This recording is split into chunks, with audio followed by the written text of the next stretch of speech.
اللہ کے رسول صلی اللہ علیہ وآلہ وسلم نے قیامت کے نشانات بتلاتے ہوئے فرمایا کہ اونٹوں اور بکریوں کے چرواہے جو برہنہ بدن اور ننگے پاؤں ہوں گے، وہ ایک دوسرے سے مقابلہ کرتے ہوئے لمبی لمبی عمارتیں بنائیں گے اور فخر کریں گے۔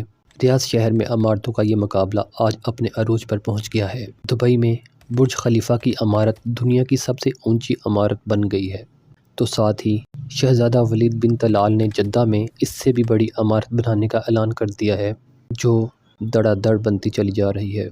عرب کی عمارتیں سارے جہان سے اونچی ہو چکی ہیں۔ ایک اور حدیث ہے کہ قیامت سے پہلے سرزمین عرب دوبارہ سرسبز ہو جائے گی۔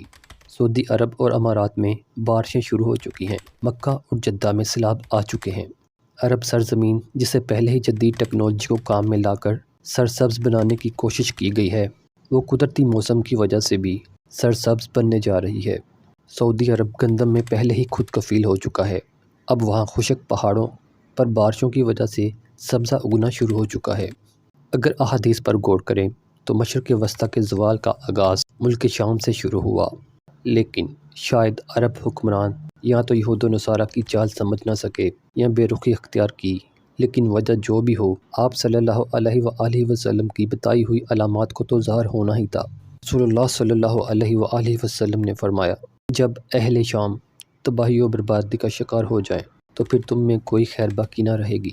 اب جب کہ 5 سالہ خون ریزی میں 8 لاکھ بے گناہ بچے، بوڑھے، عورتیں شہید اور لاتعداد دوسرے ملکوں کی سرحدوں پر زندگی کی بھیک مانگتے ہوئے شہید ہو رہے ہیں اور اتنے ہی تعداد میں زخمی یا معذور ہو چکے، لہٰذا شام مکمل تباہی کے بعد اب نزاع کی حالت میں ہے۔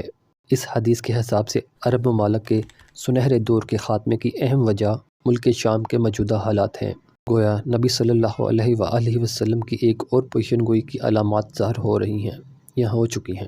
یاد رکھیں، ملک شام کے متعلق اسرائیل، روس، امریکہ جو بھی جھوٹے بہانے بنائے، لیکن ان سب کا اصل ہدف جزیرۃ العرب ہے، کیونکہ کفار کا عقیدہ ہے کہ دجال مسیحا ہے۔ اس وجہ سے یہ لوگ دجال کے انتظامات مکمل کر رہے ہیں، جس کے لیے عرب ممالک میں عدم استحکام پیدا کرنا ہے، کیونکہ ملک شام پر یہود و نصارہ قبضہ کرنا چاہتے ہیں اور یہ ہو کر رہے گا۔ کتاب فتن میں ہے کہ آخری زمانے میں جب مسلمان ہر طرف سے مغلوب ہو جائیں گے، مسلسل جنگیں ہوں گی، شام میں بھی عیسائیوں کی حکومت قائم ہو جائے گی۔ علماء کرام سے سنا ہے کہ سعودیہ، مصر، ترکی بھی باقی نہ رہے گا۔ ہر جگہ کفار کے مظالم بڑھ جائیں گے، امت آپسی خانہ جنگی کا شکار رہے گی۔ عرب میں بھی مسلمانوں کی باقاعدہ پرشوکت حکومت نہیں رہے گی۔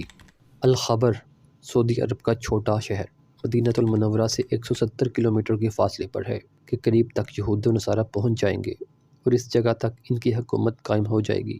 بچے کچے مسلمان مدینہ المنورہ پہنچ جائیں گے۔ اس وقت حضرت امام مہدی علیہ السلام مدینہ منورہ میں ہوں گے۔ دوسری طرف دریائے تبریہ بھی تیزی سے خشک ہو رہا ہے، جو کہ مہدی علیہ السلام کے ظہور سے قبل خشک ہوگا۔ اس لیے جب مشرق وسطیٰ کے حالات کو، خصوصاً مسلمانوں اور ساری دنیا کے حالات کو دیکھتے ہیں تو صاف نظر آتا ہے کہ دنیا ہولناکیوں کی جانب بڑھ رہی ہے۔ فرانس میں حملوں کے بعد فرانس اور پوپ بھی عالمی جنگ کی بات کر چکے ہیں۔ سوال یہ پیدا ہوتا ہے کہ اس عالمی جنگ کا مرکز کون سا خطہ ہوگا؟ واضح نظر آ رہا ہے مشرق وسطیٰ ہی متوقع ہے۔ یہاں بھی ہندو پاک کی رنجشیں اور کشمکش کے بڑھتے حالات سے بھی لگتا ہے کہ غزوہ ہند کی طرف رخ کر رہے ہیں، کیونکہ حضرت ابو ہریرہ رضی اللہ تعالیٰ عنہ سے روایت ہے کہ رسول اللہ صلی اللہ علیہ وآلہ وسلم نے ارشاد فرمایا، میری قوم کا ایک لشکر وقت آخر کے نزدیک ہند پر چڑھائی کرے گا اور اللہ اس لشکر کو فتح نصیب کرے گا، یہاں تک کہ وہ ہند کے حکمرانوں کو بیڑیوں میں جکڑ کر لائیں گے۔ اللہ اس لشکر کے تمام گناہ معاف کر دے گا، پھر وہ لشکر واپس رخ کرے گا اور شام میں موجود عیسیٰ ابن مریم علیہ السلام کے ساتھ جا کر مل جائے گا۔ حضرت ابو ہریرہ رضی اللہ تعالیٰ عنہ نے فرمایا، اگر میں اس وقت تک زندہ رہا تو میں اپنا سب کچھ بیچ کر بھی اس لشکر کا حصہ بنوں گا، اور پھر جب اللہ ہمیں فتح نصیب کرے گا تو میں ابو ہریرہ جہنم کی آگ سے آزاد کہلاؤں گا۔ پھر جب میں شام پہنچوں گا تو عیسیٰ ابن مریم علیہ السلام کو تلاش کر کے انہیں بتاؤں گا کہ میں محمد صلی اللہ علیہ وآلہ وسلم کا ساتھی رہا ہوں۔ تو آپ صلی اللہ علیہ وآلہ وسلم نے تبسم فرمایا اور کہا، بہت مشکل، بہت مشکل، آنے والے ادوار بڑے پرفتن نظر آتے ہیں۔